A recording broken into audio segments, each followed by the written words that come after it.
Anyways, then go down again to return to Imperial Corridor. Down. There's a small wall socket that large machine operator on the road east. Okay. Go east. This so-called Imperial Corridor, there's a large machine below the floor wax approaching from the east is now here. Break glass. Wearing heavy gloves, you confidently smash the glass with a blow of your hands. Get axe. Taken. Cut cord with axe. The axe crashes against the floor and the power cord shivers. The wire of the floor wax slows and the maintenance jerks to alertness. Open plastic container. You pull off the seal and open the container, revealing a smelly, vicious liquid. The maintenance man, glowing, foul-sounding imprecations, descends from the floor wax and hits toward you. Pour liquid on floor. It pours out and spreads like ants at a picnic. The floor is now covered from wall to wall with slippery floor wax. The maintenance man, attempting to get closer to, enters the wax part of the floor. He begins to slip and slide, barely able to maintain his balance, much less advance. The maintenance man continues slipping, falling, standing, and so on. He reminds you of a badly made wind-up toy. Rock container. The maintenance man continues with the go east. You slip and slide on the wax. It's like walking wet ice. You can barely keep upright, but it's worse for the maintenance man. His gait is so jerky that each time he takes a step he falls. His persistence is impressive, but you slip literally by before he can grab you. Infinite corridor. Okay. Why did I do this? Well, I guess I have top the container. Go east, north. Fruits and nuts. This is the central corridor of the nutrition building. The main building is south and stairway leads down. Oh, let's go down. Cluttered passage. This cluttered passage leads southeast. It is full of apparently discarded electronic equipment, old rusty file cabinets and other detritus. A stairway also leads up. Oh. South. You can't go that way. What? Oh, wait, this mixed up the lines. To the top of the container, go north, down, and southeast. Brown basement. This is a cluttered basement below the Brown building. Discarded equipment nearly blocks an already narrow hallway that terminates in a stairway leading up. The passage itself continues northwest. There's a pair of rubber boots here. Oh, take boots. Take them. Nice. I have rubber boots now. Where are rubber boots? Snug, but okay. And go up twice to the top floor. Up. Brown building. This is the lobby of the Brown building, an 18-story skyscraper which houses the meteorology department, also outpost of the earth sciences. The elevator is out of order, but a long stairway leads up to the roof and another leads down to the basement. A revolving door leads out into the night. Let's go up. Top floor. This is the top of the stairway. A door leads out to the roof here, and you can hear the wind blowing beyond. There's a sign on the door. There's a sign there. I'm always mixing up the lines. It's horrible. Unlock the door. Unlock door. What do you want to unlock the door with? I only have one key. With master key. The door is now unlocked. Oh. Then open door. And go west. You push the door open, revealing a windswept, snow-covered roof. Frigid wind whips snow into your face. You enter the freezing, biting cold of the blizzard. Skyscraper roof. A low power pad surrounds a small roof here. The air conditioning cooling tower and a small protrusion containing the stairs are dwarfed by a semi-transparent dome which towers above you. The blowing snow obscures a detail of the city across the river to the south. Ooh, nice. This is pissing me off. It's mixing up the lines. Go west and up to enter large dome. Inside dome. You're inside a large domed area. The dome contains equipment that makes it clear it is a weather observation station. For some reason it also contains a small peach tree. Wind whistles outside and snow blasts against the semi-transparent metal of the dome. Something smashes against the glass of the dome. You turn and see a dark shape clinging to the outside of the structure. This is nice. Dig in earth.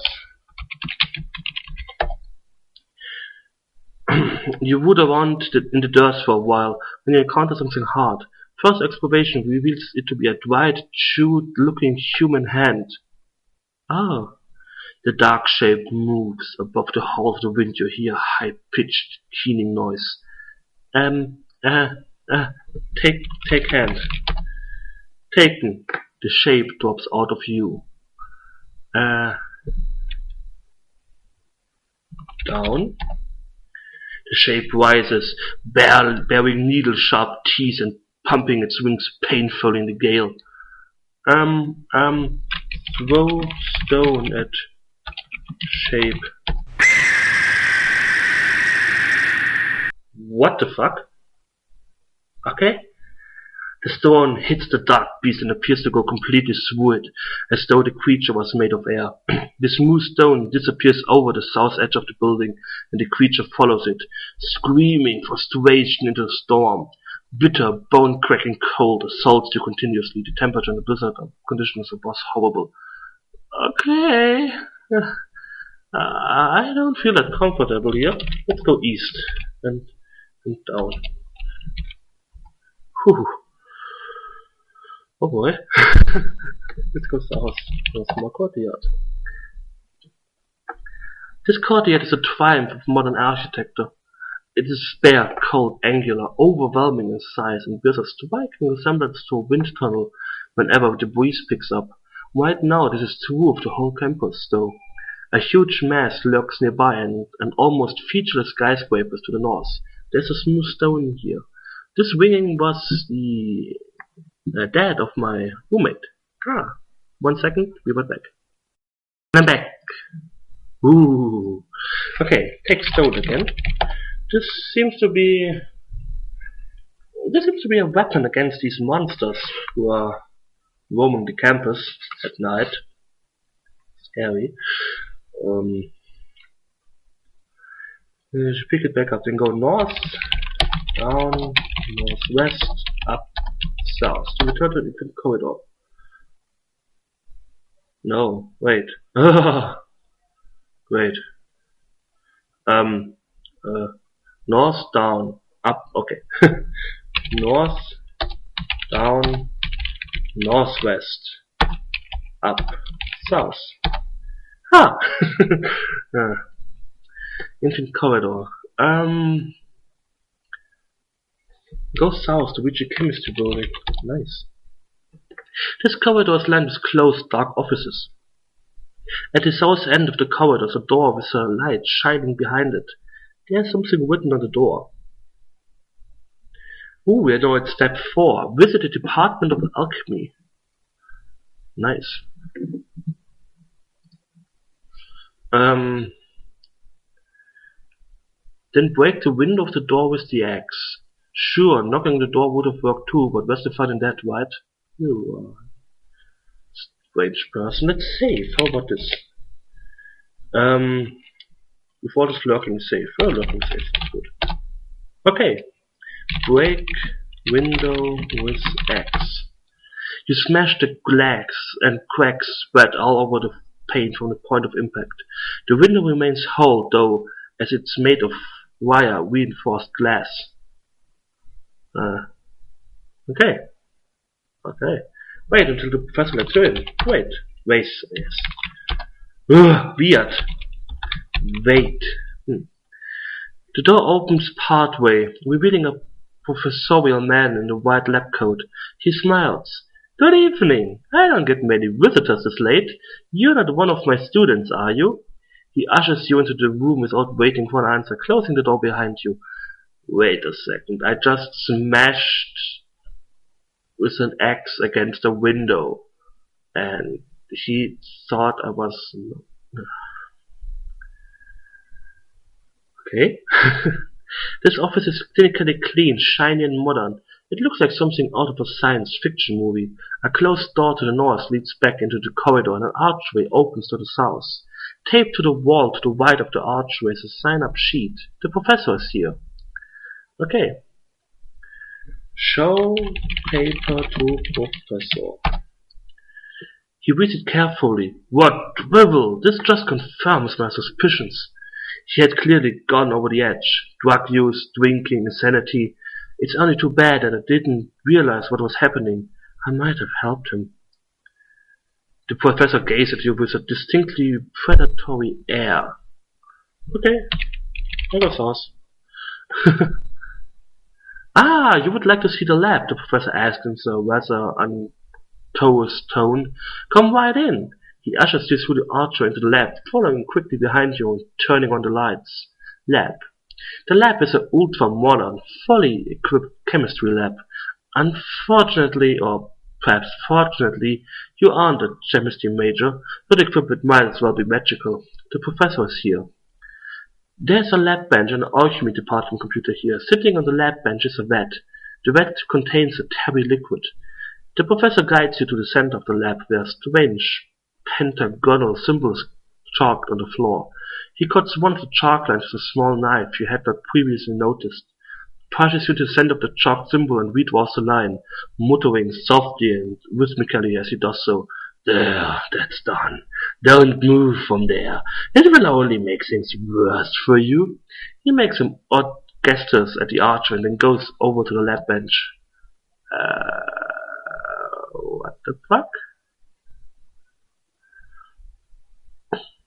Wait until he enters another pentagon. Okay, wait. Time passes. The professor is preparing something at a lab bench. Alchemy is my chosen field, and I've gotten ridiculous for it. It's like chemistry, except that chemists don't recognize that the natural laws are enforced by persons, not physics. Some of them will grant power or knowledge, but they must be placated or even bribed. They are not of this earth, not demons or devils, and they aren't always friendly. To me, it's just an unpleasant necessity on the path to power. When I'm done, they won't laugh anymore. The professor enters another pentagram and begins a highly choreographed ritual. This may seem a little silly to you, but the symbology is what's important. Certain alignments, certain aspects. In a few moments, it won't matter anyway, he remarks. There's very little room for error here, so be calm. He chants and brandishes strange instruments, moves about inside the pentagram, and occasionally points to you. It becomes clear exactly what he meant by the word bribe. Well, we have a knife of our own, so cut line with knife. You cut the outer lines of the pentagram. It no longer completely encloses you. The professor sees what you've done out of the corner of his eye. He stares horrified. Stop! Don't move, he says between verses of the chant. The chant takes on a pleading tone. The chant grows more complex. The professor having difficulty with the almost unpronounceable words, like the word unpronounceable, with rhythms and cadences that makes you want to stop your ears. From the room appears to be getting darker. Exit pentagram.